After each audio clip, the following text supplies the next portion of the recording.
Good morning. It's Monday morning, the 1st of April, about 7 o'clock, the day after Easter, or they call it here. Well, I never found out the name. I don't know what they call it. I asked a couple people, what do you call this day? In the U.S. we call this Easter, and they didn't know. No, the cop who mans the desk at the beautiful Palace of Government, he and another woman officer, or maybe she was civilian, didn't know. That's common, in Mexico. They don't fuss about what's the formality, even though it's such an important day here. And it was an important day for me yesterday. Parque Alameda. I'm sitting in the beautiful Parque Alameda. If you look over my head, maybe you can see the Spanish moss hanging off the trees. That's something I've encountered only a few places in Mexico, but it's very abundant in this park, which is so green. And that's the Cerro de Borrego, the big mountain to the west end of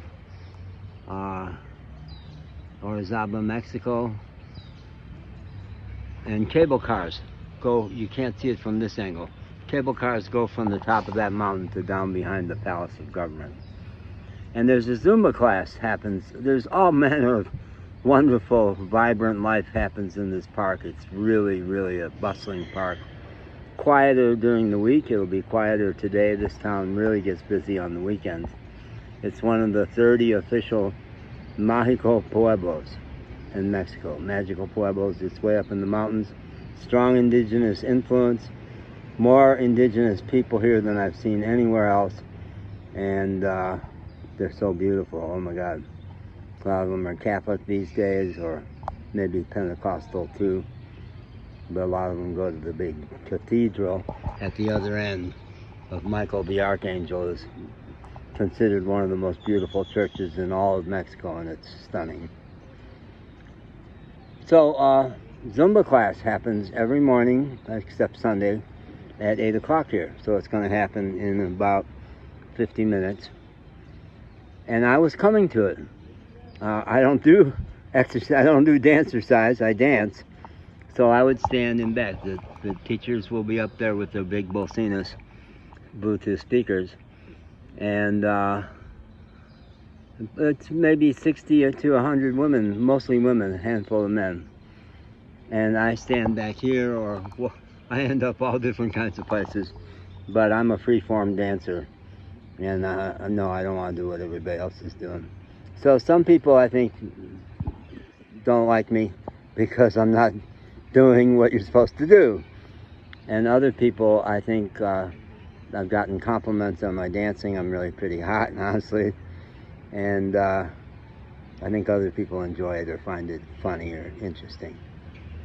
But Wednesday last week, and then part of the run-up to this is last Thursday, week and a half ago, I hatched a plan out here that helped clarify my mission in Mexico and in life. I am planning to live in Mexico. Don't have any intention of going back to the U.S. I love it here. But I teach, and I had a huge spiritual experience about 4.5 years ago that I call waking up. And I don't think it makes me all that special. I think it's the destiny of everybody to wake up. That's why we're here, is to remember who we really are and come back to God or life or spirit or however you call that. That happened to me. Ramana Maharshi was one of the teachers who most has influenced me in my life. And more and more I understand my relationship to spiritual teachers, even a couple who don't call themselves spiritual. Is I take what works for me and move on.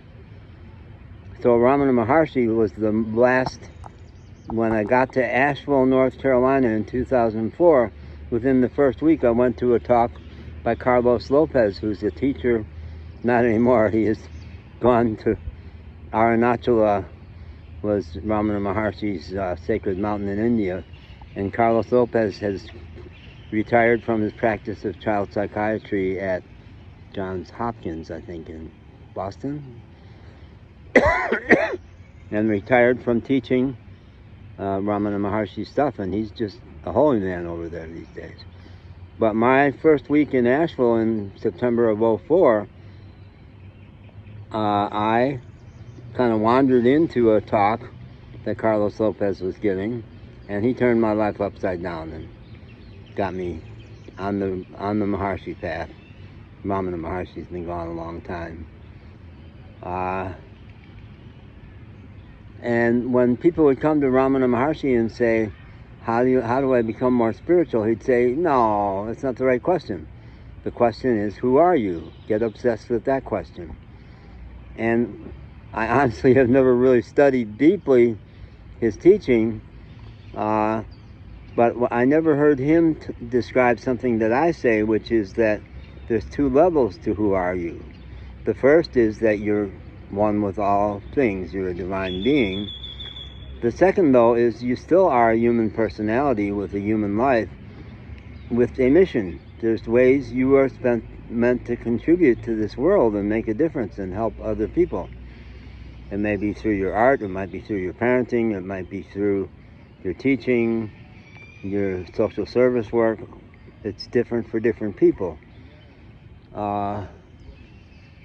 And really, you can spend your whole life refining that. And my last 4.5 years have been kind of obsessed with, well, I seem to be teaching. I make hundreds of videos.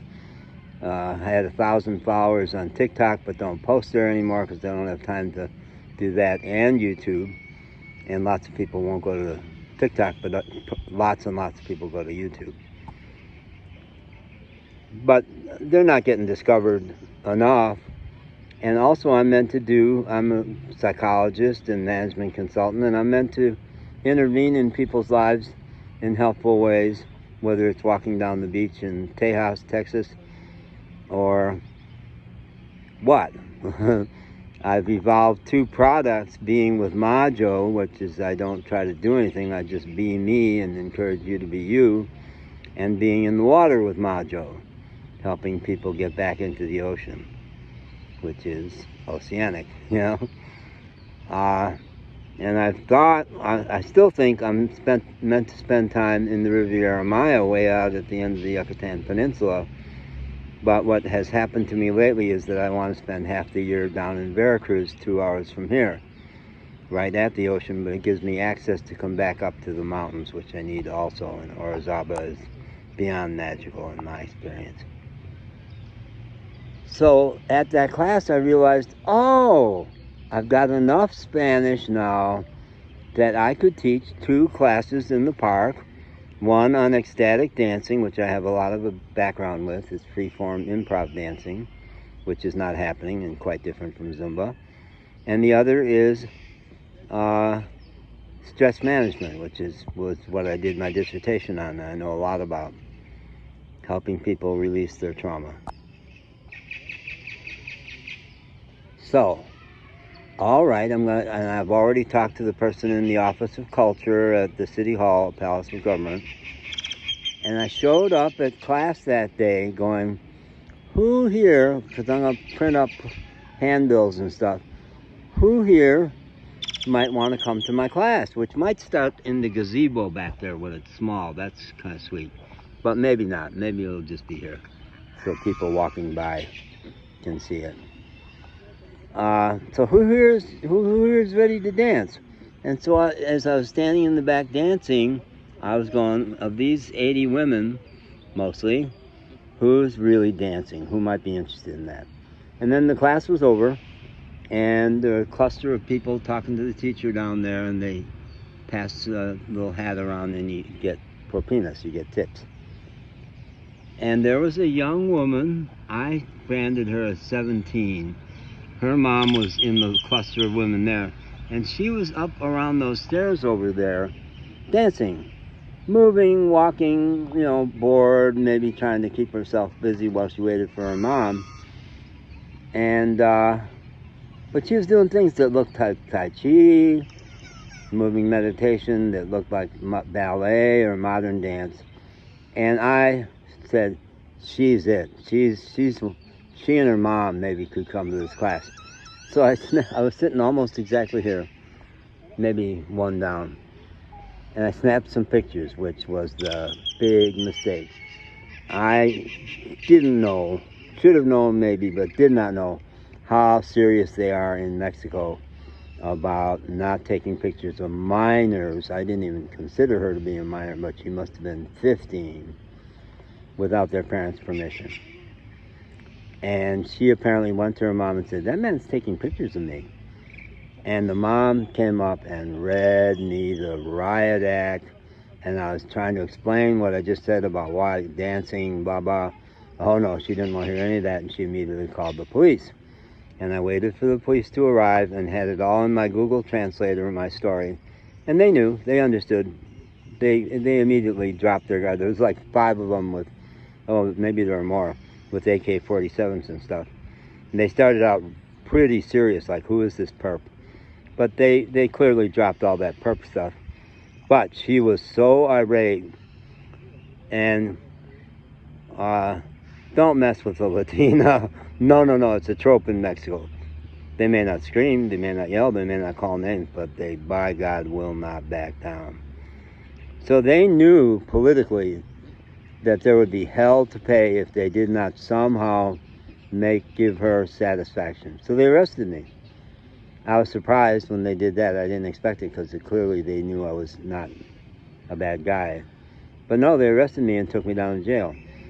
And they were Mexican cops who have gotten to know a lot because I drive a big black camper van and it draws attention and I get visited by cops. I think about 15 times in a year in Mexico.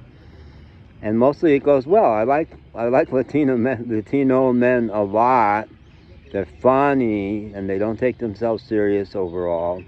So as soon as they get their business-like stuff done from looking in on me, they tease me about the bumps on my car and my terrible Spanish, and they're fun. They're fun. And these guys on the way down to the station house were fun. And I was trying to keep a straight face so I didn't look like I wasn't serious. And when they got to the big police department way south of here, there was all kinds of hoots and teasing on the parking lot. And they put me in a cell, booked me, fingerprinted me, mugshots, stuff like that. My record keeps coming up clean, although I've had some brushes with the law over the last 4.5 years. Put me in a cell, and then pretty quickly put in a drugged out young kid who is not a bad guy. A couple of different cops said he's a bad boy. That's how they translated it. But he was disoriented. I'm pretty sure he was still stoned on something because he dried out over the course of 11 hours I was there. But he had a bruise on his elbow and he was moaning and crying, "I need medical attention," in Spanish. "I think I've got a broken arm." And they were mostly ignoring him. They kind of knew it wasn't broken. But one jailer, and 11 hours there, I never saw anything else that was not professional and respectful. One jailer came in and 6 feet away from me kicked the shit out of that kid. And I think I helped by screaming finally. I almost jumped on his back because I do shit like that to try to stop him, but that would have gone very, very badly. But what I did was I screamed and he stopped. And I was horrified and traumatized. It was awful, awful, awful, awful. The kid never resisted, just screamed in pain as he was kicked in the side and the groin, and never the head. I didn't see, punched and kicked. Awful. So over the course of that day, as he dried out and I kind of befriended him, eventually I promised him, I'm going to do something about this because it's not okay. And I never said there, but what I've gotten clear of, if he did that to this kid who was like nothing, the kid was really not a problem. If he did that to him, what else does he do in this jail? He's a bad apple. And somebody's got to know about it. And my current plan is to go to the Department of Tourism, where I know the woman there who will know the ropes in this town and help me come up with a plan of how do we get this reported. So I've gone through waves of healing, trauma and healing. The day after I was walking around stupefied, just so traumatized by that experience. But I've gone through lots of healing. I got a glimpse that I'm not totally healed last night because I had moved my parking spot, got a jump, My car was dead in the water parked over there because there had been something wrong with the, not the battery, but the electrical system, and it wouldn't start. But I had $100 to get a taxi to give me a jump. I moved over there. I thought I was fine there, but 1 o'clock in the morning, 2 cops showed up and kind of hassled me. I didn't like their attitude, but I'm looking back now and saying, that was your trauma around cops. Your recent trauma, because mostly you like cops, but that, you've got that recent trauma because I didn't trust them. I thought they were making fun of me in a mean way, not a teasing way. And I moved. So I moved back almost to my original spot. But they just came by over there and they were nice and wanted to find, the one guy wanted to know my YouTube channel and stuff. So I think it was, I think they weren't meaning to be mean, they were just teasing. So, that's long enough. That's too long. Please leave comments. And if you're in Mexico or know Mexico, my request always is, besides subscribing, I need subscribers to be encouraged, but comments come to my attention right away and fill in the parts I'm missing. What's your experience with Mexico?